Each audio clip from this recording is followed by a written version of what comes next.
Yo, peace, world. Come on, Freeman, Angry Black Man Therapy, representing We Act Radio, and also DC Statehood Green Party candidate for DC delegate and Ella Holmes Norton's retirement party in November. Waiting for our guests to join us here. Hold on tight. The mighty Mazi Mutafa will be joining us here. We're broadcasting live on the radical side of Martin Luther King Avenue. Waiting for our guests to join us here. And we'll be right with you.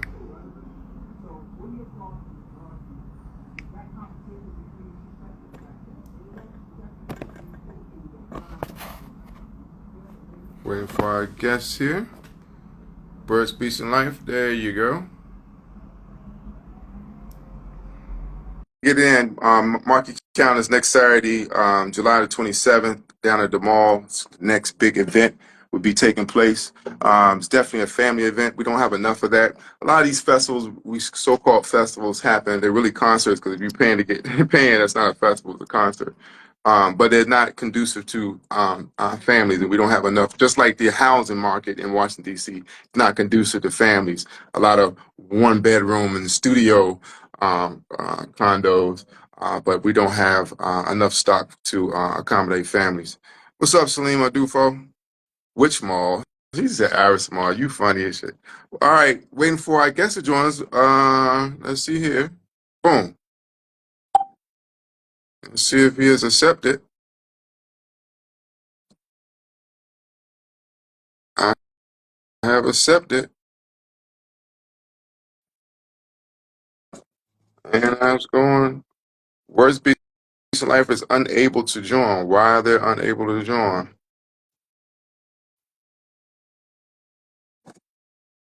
Let's see if we can work this out, guys.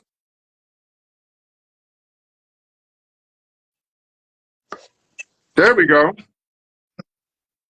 There we go. Peace and blessings. What's going on, Pappy? Come on, Freeman. All right, I'm just cutting my head off. Two bald guys. All right. I'm in the studio where the AC is out, so I need to be quiet on the set. As I'm in the studio with the AC on, I need quiet on the set and to keep the door open. Thank you. I'm sorry. We broadcasting live on the radical side of Martin Luther King Avenue. I'm joined here with the mighty Mazi Mutafa, Words, Beast, and Life founder. He has what seems to be the largest event he has produced to date.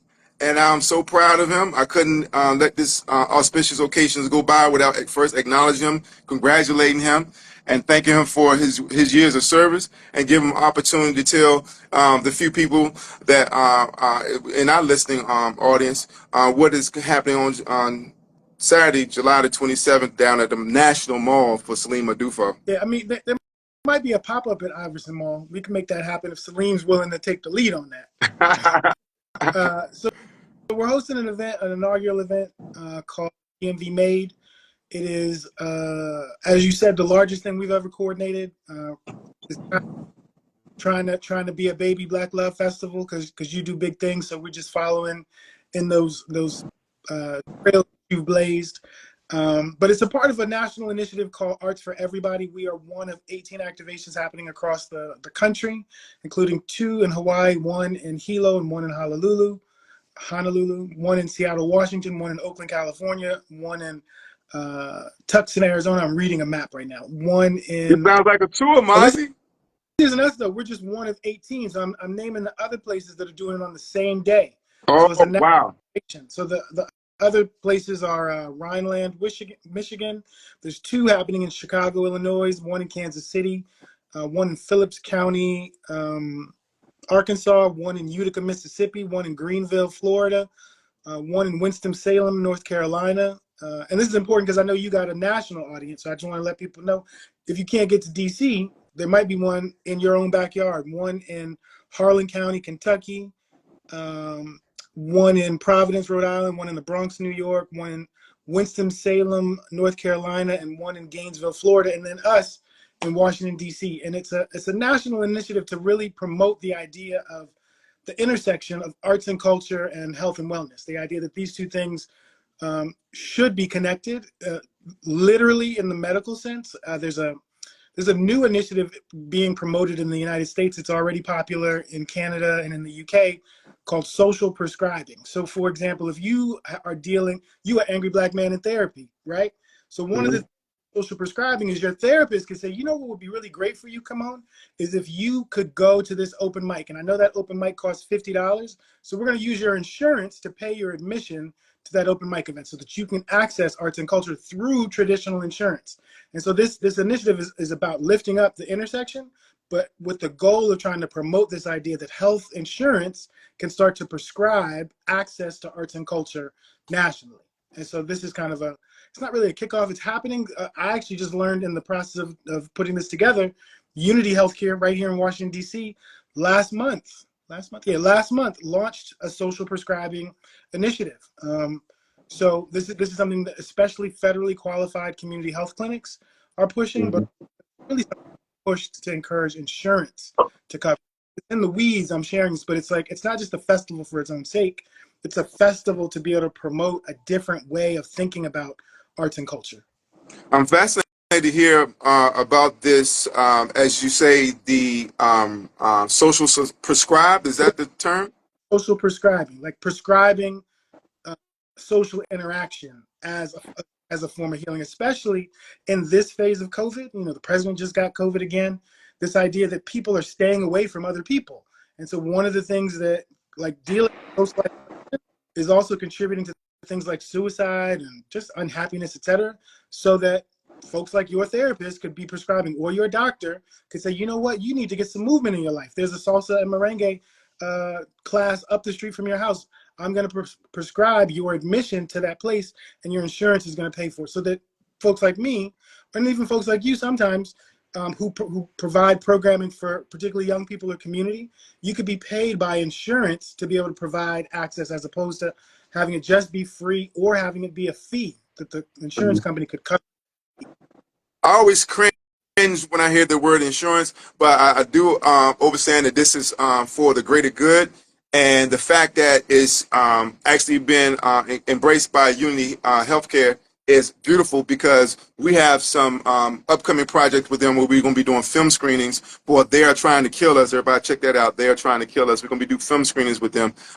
Dates coming up. I think we're going to kick off on August the 13th. So to hear you say that this national initiative has been embraced beyond the scope of the DMV made local event that's taking place next Saturday on the National Mall is one of the few things that I can get excited about and say this a win, because it's obviously something that needs to be addressed, something that needs to be embraced. But for those who are kind of like on the fence, try to explain to them how arts and culture gels with health and wellness. But before I get to that, I'm gonna answer that, but I want to respond to your cringe about insurance.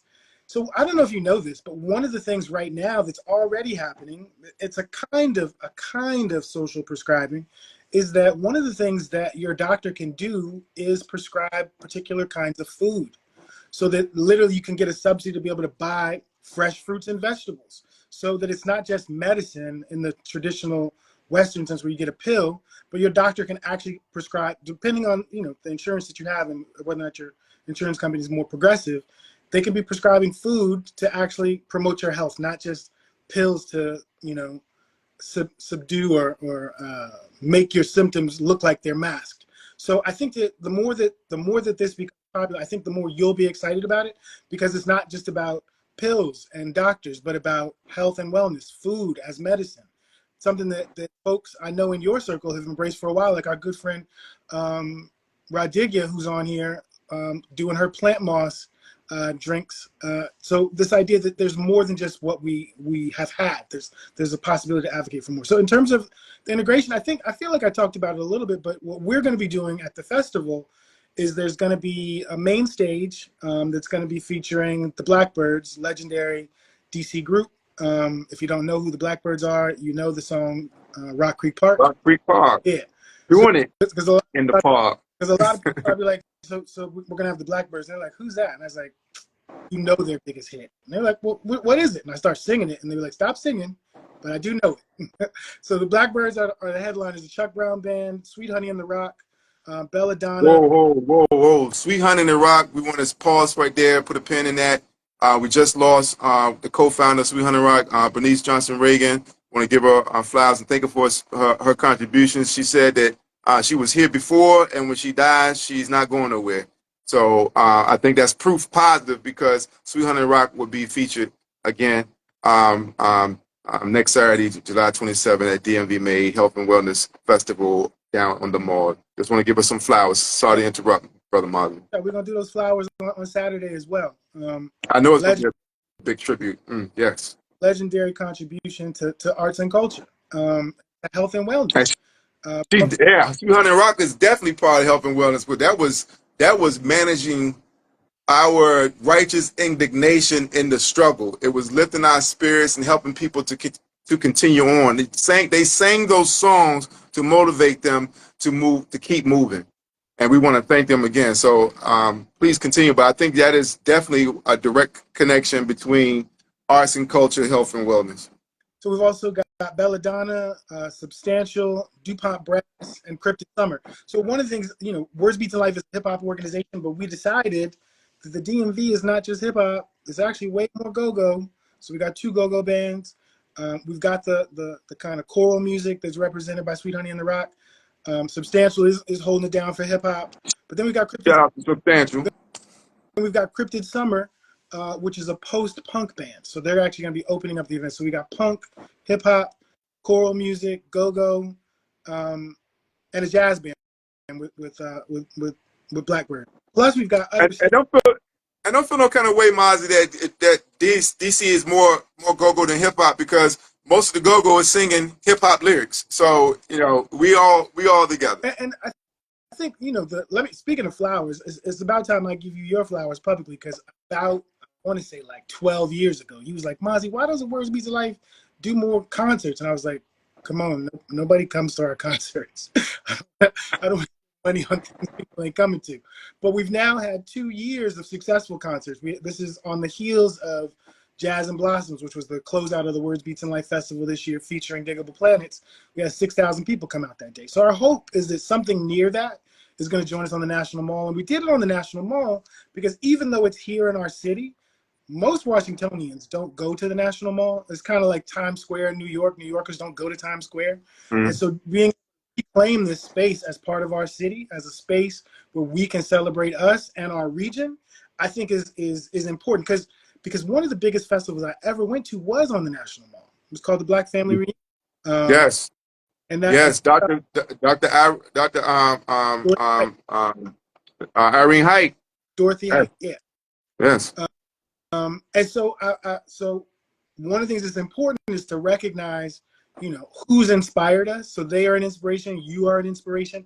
Like we're trying to do our own little version of the Funk Parade, where there's like, if you went to the Funk Parade while it was happening, it was on U Street, and people would go kind of every 100 yards and find a band. We've got 4 stages with different kinds of performers. I'm gonna lie, we haven't done a sound check yet, so I don't know how the sound clash is gonna work. We're gonna work it out. Ideally, this is one. So the first one is the learning one. And so if you can come out and celebrate while we learn, and celebrate while we dance, and celebrate while we connect regionally, because our definition, my definition of the DMV is broader than the DC metro area. So we got folks coming in from Baltimore. We got folks coming in from beyond Northern Virginia, because I think, I'm gonna say me, because my staff stays disagreeing with me. I don't want to throw them under the bus. I think that more opportunities for artists, if we think about truly DC, Maryland, and Virginia, recognizing there are different cultures in each place. Baltimore has its own culture. Virginia Beach has its own culture. But if you build relationships in those places, all of a sudden, all these bands that are local bands and local artists can be regional artists and tour and perform and take advantage of the fact there's so many colleges in our area, as opposed to saying, I'm going to stay in the city and I'm going to go to these 3 or 4 venues. Thinking regionally, truly regionally, not just metro, not just does the train go there, but if I got in the car, could I be there in an hour or so, maybe 2 hours, to be able to get your bread up, to be able to build your community, to be able to expand your reach as an artist? That's what I hope. Like I said, I get a lot of pushback even in my staff meetings. They're like, no, Mozzie, the DMV is the DC metro area. And I said, I understand what it is. I'm trying to ask you what it could be. I'm trying to ask you what it would mean if we stopped allowing ourselves to be segregated from each other in our communities and be able to learn from each other and be able to tour with each other and be able to collaborate with each other so that you really have a truly powerful musical region. Could you imagine what it would look like if everyone always uses Atlanta as the example? And I love Atlanta. I'm from Atlanta originally, born there. I moved when I was in kindergarten, but I still claim it. Atlanta, when you travel there, one of the things that happens is all the music that's on the radio, regardless of which station you listen to, is Atlanta, whether it's today's Atlanta, yesterday's Atlanta, or 5 years ago Atlanta. Could you imagine what it would be like if musicians in this region, in DC, in Maryland, and Virginia, made music that could be played on the radio regionally? How it is that this network of broadcast entities could actually break bands in terms of breaking their music to new audiences, increasing their sales, their merch, etc. Because right now, what all of us do is import talent from other places. No disrespect to the importing, because that festival I just said was the biggest one we've ever did was because we imported Diggable Planet. So I understand the value of importing people from other places. But if you want to get to a place where people stop complaining about not being supported and there not being an industry, we actually have to make some kind of institutional plays, whether that is thinking about college radio and performing on college campuses, or that is touring to the venues that exist for the artists that are in our region, whether that's poets, whether that's MCs, whether that's bands. And we're trying to do something a little different, trying to go across genre, like to keep it all the way funky. We originally wanted this first one to be a tribute to Bad Brains. Our goal is to make the second one because there's so many. That would be dope. Because there have been so many amazing musicians to come from here that are not celebrated in a real way. So we want to do that. Talking about year number 3 being dedicated to Marvin Gaye. You know what I'm saying? Like there's iconic musicians that have come from this place that do not get enough love in this place. And so we want to do that. Like we've had people like Munch do things like the tribute to Dilla. What can we do to do tributes to people that are from here? That's what we want to do. Well, I think you're hitting on some important points. One is that the DMV, if it's truly the DMV, that would be encompass everything from Richmond to Baltimore. And that would be a powerhouse if we was able to see that as a regional force, the Mid-Atlantic force, if you will. That's the potential of the DMV. And then secondly, when you point out the fact that why is it that these artists, substantial artists, pun intended, who are not able to get commercial radio play, because radio used to be reflective of the area. When you was in Chicago, it sounded like Chicago. When you're in New York, it sounded New York, and Houston and LA and what have you. Now we have this national syndicated carbon copy top 40 playlist that repeats the same songs over and over 3 or 4 times a day nationwide. And that is by design.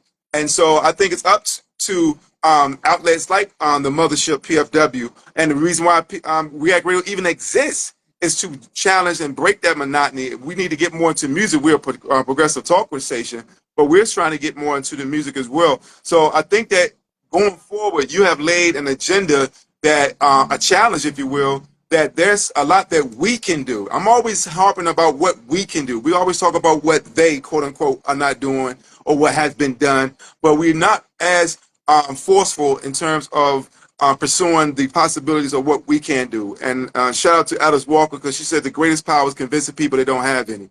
And so for you to bring that to the table is a powerful challenge to all of us. And I think, one of the things, and you can correct me if I'm wrong on this, because you're in radio. I have a radio show, but I'll be honest, I'm not doing the radio. But I've seen since COVID, the DJs have had way more freedom to play more of what they want, especially in the first couple of years of COVID. And I think about someone like Easy Street over on WHUR, like he's shout out to Easy Street. I'm thinking about, even on the mainstream shows, they have segments dedicated to the local. I'm saying, what if it was all local? Because one of the things that we found in putting this festival together, there's a lot of really successful cats from the local who cost way too much money for us to bring in. I would run down the people that we tried to get, but some are either at or more than our total festival budget. But we put in some grants, and we're hopeful to hear about some funding to make some of those folks possible moving forward. But there's some people that have come from here that are really successful nationally and globally. We want to bring them back and celebrate them here to do, as you said, give them their flowers, have them be recognized at home. And I think that, to a degree, the DC government is doing a good job of that with things like Emancipation Day, where they'll bring back a Wale, or they'll bring a Drew Hill. They'll bring people that are from the region or from the city. So I'm not saying it's not at all, but I don't know that it's as intentional.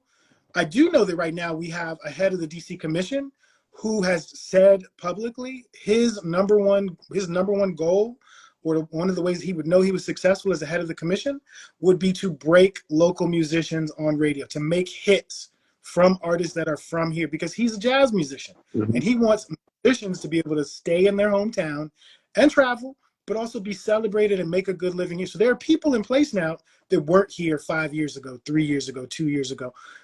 So that there's a new opportunity. And so rather than being stuck in what has been or critical of what has been, to be willing to allow yourself to dream a vision that is more than what, maybe even what we've asked for, more than what we thought was possible. If we started thinking about systems, like the fact that there's so many colleges and college radio stations in this region is important.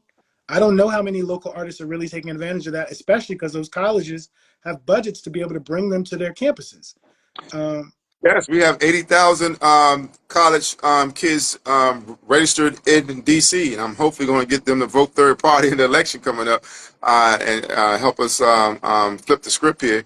But I think that's another great idea. We haven't a local tour, if you will, a local tour of all those college campuses with our local artists. That is definitely something I hope that WBL will be able to take the helm of, and quite possibly be able to participate as well.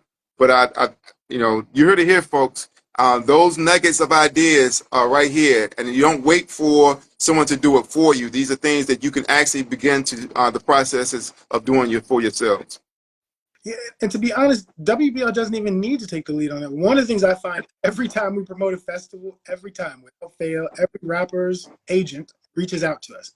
Can those rappers talk to each other and have their agents talk to each other? They can put together their own tour, super easy, keep all the money, and be trying to promote their music on the radio. The challenge is that a lot of artists have given up on terrestrial radio, that they're all about streams. Because with the radio show that I host, I've talked to friends locally to be like, yo, how come none of your music on streaming platforms is radio friendly? Like, you don't have any edited versions. And that's true for the local artists and a lot of commercial artists. They'll just have the dirty version. And I've asked them, like, does it cost a lot more money to put up a clean version so that I could play it on the radio? Raquel, who was on here earlier, I had her on my show and I asked her, like, is there a clean version of your album so I can play it on the radio? And she was like, she gave me the artist answer, which is like, I'm talking about vulgar things, and so it is what it is. But don't you want your message to get out there? Don't you want these plays that ideally are paying you to, so that your message could get to a broader audience? Like, I'm not asking you to stop talking about, vulgar things. I'm asking you to. Yeah, that doesn't necessarily mean you have to necessarily change the content. Nope. Just the edits in the proper places. I wish if I could do one thing in life, and I'd be happy and I'd die a happy person, it would be for every artist from DC, Maryland, Virginia to stop, either to stop or to create an edited version of their song where they replace the word nigga with the word Bama. Just like, I'm going to accommodate that request there, because that fits into my goal of trying to address this anti-blackness, because I think that the acceptance of that word has led to anti-blackness, contributed to anti-blackness, and I think that for us to self-censor ourselves would then challenge other people to do the same, because why is that word acceptable in pop culture? That's a problem for me. I cringe when I hear that word outside the cookout, and I try to forbade my kid from using that word. And I told him to never allow somebody to address him like that, even in jets, So these are challenges, because we're supposed to be trying to break the chain, break the cycle, stop the bullshit. So how are we moving ourselves forward if we are not having a radical revolution of values to move us forward? And we have to take the helms of that. And the fact that you are bringing that to the table, again, making the correlation between arts and culture, health and wellness, I think is paramount. Now, can you walk us through what's going to happen next Saturday, 26th, on America's front lawn, as the National Mall is called? And I hope, and you are correct, a lot of Washingtonians don't patronize that space, but a lot of Washingtonians have been displaced outside of D.C., so maybe because of those funky changes, we can see some changes in the behavior, and they'll see them patronizing the event. Agreed with all of that. I think that you know this better than I do. I now know it, but doing programming on federal park land is very difficult. Like, Yes. from the restrictions, not access, but how they expect you to use it. Like, I watched at the last Black Love Festival as the park rangers walked around and made people take down their umbrellas and made them fold up the tops of chairs to keep the sun off of them. They would rather have people have heat stroke than to do damage to the grass. Like, I get it, the grass is really expensive, but I understand why it's difficult, but I also think it's worth it to make the effort to try to give us access to the things that are literally ours. So the other things that are happening, we've got Batala Washington, which is a Brazilian drumming group coming. We've got East River Steel Band coming. Flex Matthews is coming with a band. Jay Mills is coming. Capital City Summer Mass Marching Band program of DC is coming. We've got a couple of DJs, DJ Vico Vibes, DJ Rita Burns, Daylight. We got the National Hand Dance Association, the Lions Den, which is a hip hop dance organization. The National Hand Dance Association is the official dance. Hand dancing is the official dance of Washington D.C. We've got Miss Chief Rocka, who's a Native American B-girl, but who also does powwow dancing and hoop dancing. We got Step Africa, a DC institution that's going to have representation there. Shout out to Step Africa. All these dancing are not performances. They're going to be workshops. So you can come and learn these dances from practitioners. Then we've got an amazing Native American street artist, Greg Deal, who's going to be there, along with Miss Shay Love.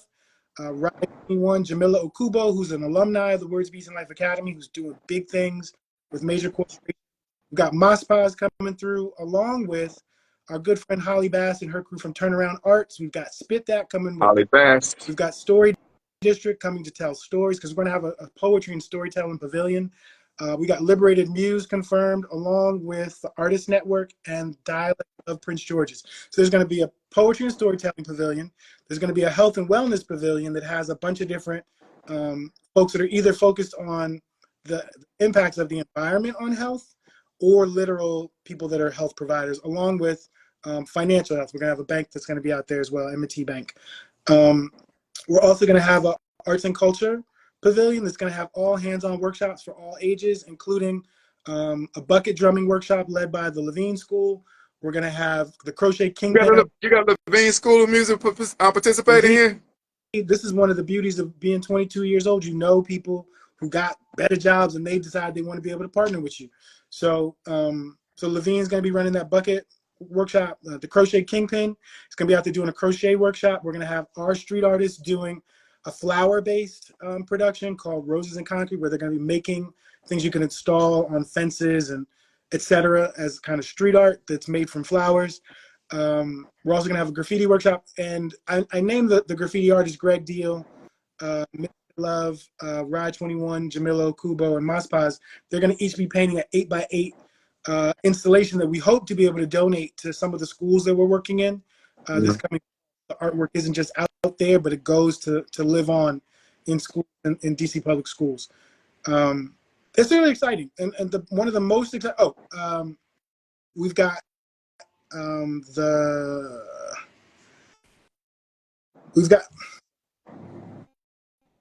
of the other things we're going to be doing.